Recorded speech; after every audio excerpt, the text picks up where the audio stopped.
Welcome again. This is Live Your Abundant Life with your coach, Eneli. I am so glad that you're here today to listen to this particular session and the topic that I'm going to be covering. How many of you have ever had a day where you just felt so overwhelmed? Like, what is going on? I have too much on my plate.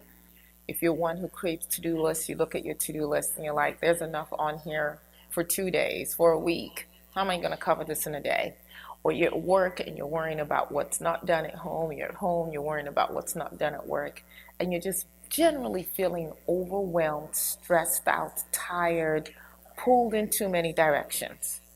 Now, I know this applies to a great many of us.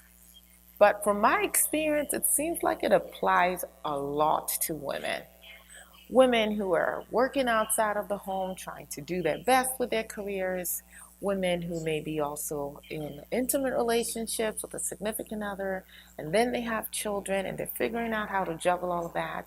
And maybe they have elderly parents and they're part of that sandwich generation and they need to figure out how to work on that.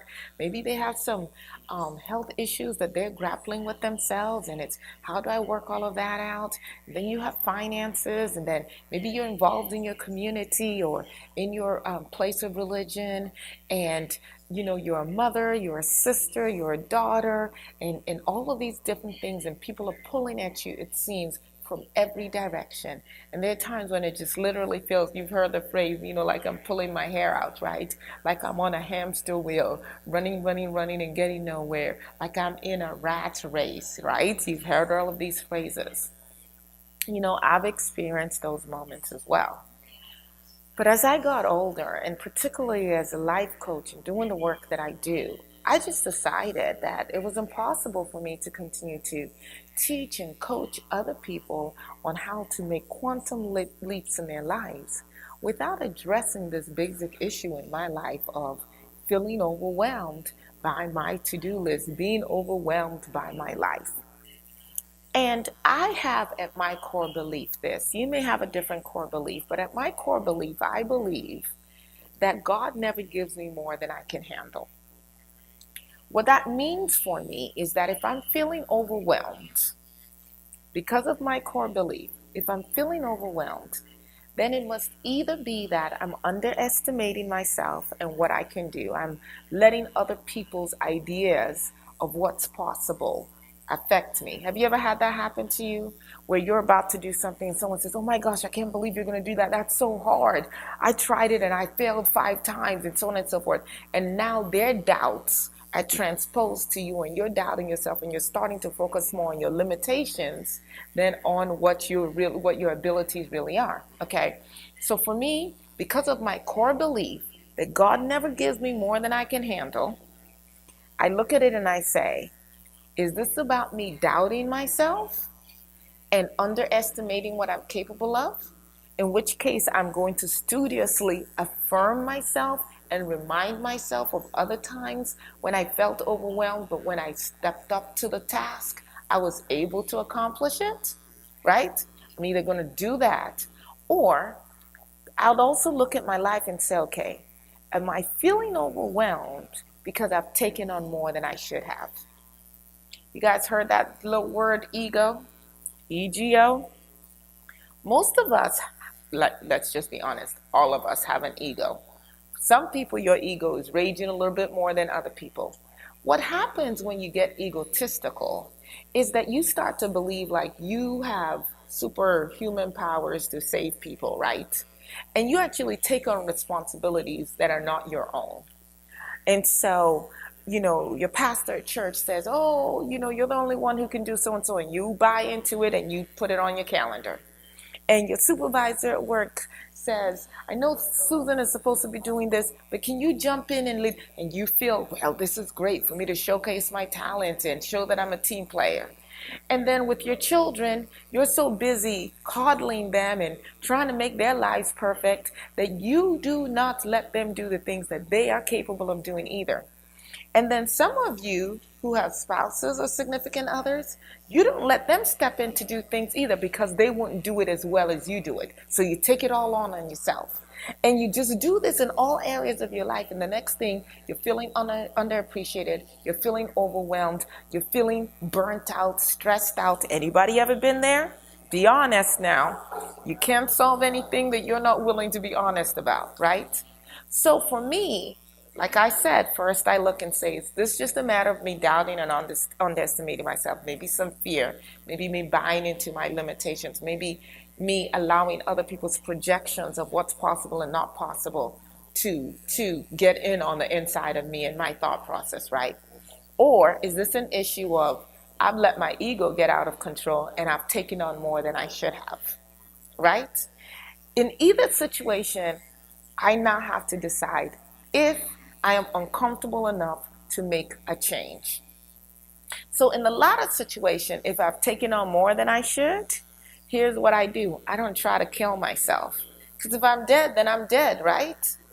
I'm going to look at everything that needs to get done, and I'm going to say, is there anything on this list that actually doesn't belong to me, that I have just taken on, but really should be given back to whomever I got it from? For instance, I don't do my teenage children's laundry. As a matter of fact, in my house, once you hit 11, you are responsible for your laundry. If you can play all these other games and understand all these other buttons, you can figure out how to sort and wash your clothes and fold and put them away, right? So if I'm feeling overwhelmed, which I used to be by laundry, as my kids are getting older, I'm just shifting that all onto them. I've also taught all of them how to cook, even my 9-year-old. And so if it's a day, an evening where I just have a lot on my plate, I'll tell them, look in the fridge or look at the menu and make something. Did it last night, as a matter of fact. I didn't cook dinner. They did, right? Gave them a responsibility and they followed through and they loved their dinner. And I had some extra time to get done what I needed to get done. So I look at my list and I say, is there something on here that I've taken on that wasn't mine in the first place that I need to give back? In which case, I identify who I need to give it back to, and I very nicely, smiling, give it back to them. No guilt on my part. No excuses, no explanations. It's just, you know what, son? You need to be doing your laundry. Or, sweetheart, if I'm talking to my husband, I'm not going to be able to do this. You need to handle it, right? It's just what it is. I'm that grown now. You should be too.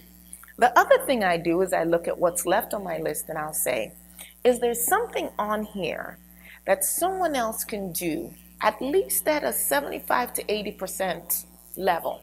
Because sometimes we don't want to give up things because no one can do it like I can. Okay, well, when you're burnt out, stressed out, lying in a hospital bed, or just useless, how does that work for you, right?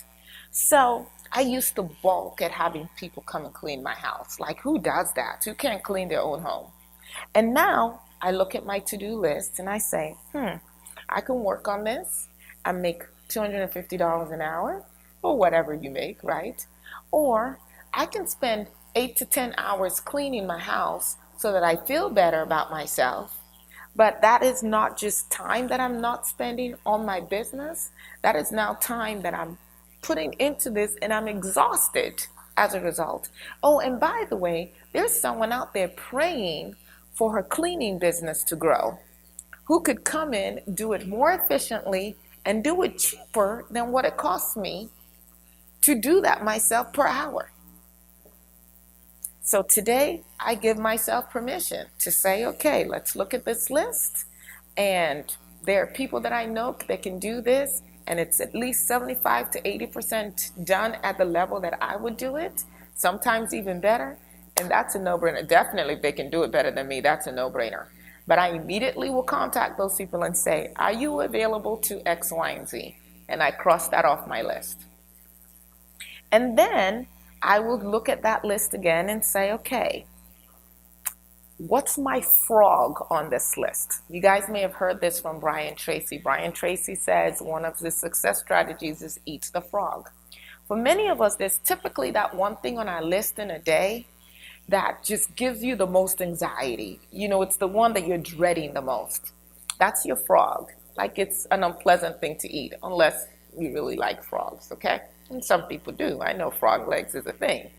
But What he's saying with eat the frog and you want to eat it first is tackle that most challenging thing, that thing that sits in the back of your mind, draining your energy anyway because you're worrying about it. Wake up and tackle it first. Just give it a time frame and knock it out. And then you can breathe better, more easily, and you find that you have the momentum to deal with everything else in your day. And another tactic that I use, the last one I'm going to share with you today when I'm feeling overwhelmed, if I've done all the things that I've already explained to you. First of all, I've looked and I've said, is it just a limitation thing in my mind? In which case, I know how to change my mindset, right? But if it's not that, if it's that I truly have put on more on my plate than I can chew, then who am I delegating it to? Whose meat did I put on my plate that needs to be put back on their plate? What is the frog on there? Like, let's say you don't like broccoli, but you like everything else on your plate. Well, just eat the broccoli and get it over and done with. And then now you can just enjoy the rest of your food. But the last thing that I do as well is that for every single thing that's left on my to-do list, I will assign a time frame for it. So let me ask you this question. Have you ever had your house or maybe your kitchen not quite the way that you want it, right? A little untidy, maybe messy, maybe some, dishes in the sink. They've been there since last night, maybe some unfolded clothes, that kind of thing. And a friend calls and says, I'm right around the corner. Can I stop by? And you're like, right around the corner, like how far? And they say 5 minutes. And in 5 minutes, you're able to get your dishes done, wipe down your counter, spray something that smells good, and voila, you've transformed your house, right? Why were you able to do it in that time frame? Because there was a sense of urgency. You knew you had 5 minutes before that person knocked on the door or rang your doorbell, right? Now, what if you didn't have this outside pressure? And it's Saturday morning and you're just like, I need to clean my kitchen. How many of you know that same task to clean your kitchen that you've done in 5 minutes, you can actually stretch out for an hour or more, right? Oh, I need to find my right music to start washing my dishes. Oh, before I start washing the dishes, let me rearrange this. Oh, before I do this, let me do that, right? And you go off in so many different tangents, and the next thing you know, it's taking you 2 hours to do your dishes and put things away. What was the difference? The difference is that there was a sense of urgency the first time, and the second time, you had not identified a specific time frame within which your work had to be done, and therefore, tasks always expand to fit the time allotted. Therefore, if you have no allotted time, that task will just keep expanding. So the other thing I do when I'm feeling overwhelmed or feel like there's so much on my plate is I assign tasks, and I find out that things that were just like, again, on my list, draining my energy. When I'm focused and I say, you know what, I do believe I can write this column in the next 30 minutes, I buckle down and I get it done. It's like your brain goes in for you because you've told it this is exactly what we have to hit by this time. Some of you in college understand what I'm saying. You may have known a paper was due for 2 weeks, and every time you're like, oh, I can't get it done, I'm not in the right frame of mind, I'm not quite there, I'm still trying to work through it, so on and so forth, right? And then it's the night before the paper is due. It's crunch time, it's do or die, and what happens? You crank that paper out in 2 to 3 hours. Could have done it this whole other time without stressing yourself, but now that you had that time crunch, you made it happen. So that's how I'm able to live my life at a much lower stress level than a lot of people who have the same responsibilities that I have. Is that first I check to see, is this a matter of me limiting myself? In which case, let's change that mindset. Secondly, what do I need to be delegating? Thirdly, what's my frog? Let's get it over and done with so we can breathe and enjoy. And fourth is assigning a time frame to every task so that I am focused and I am productive. I know this is a life changer. I hope you don't just hear it, you actually apply it. And if this has been good for you, please share it with your sphere of influence and definitely leave us a comment. We enjoy filming on location. If you would like us to visit your establishment for our next segments, contact me today at info@ayaeneli.com. That's info@ayaeneli.com. And we just might see you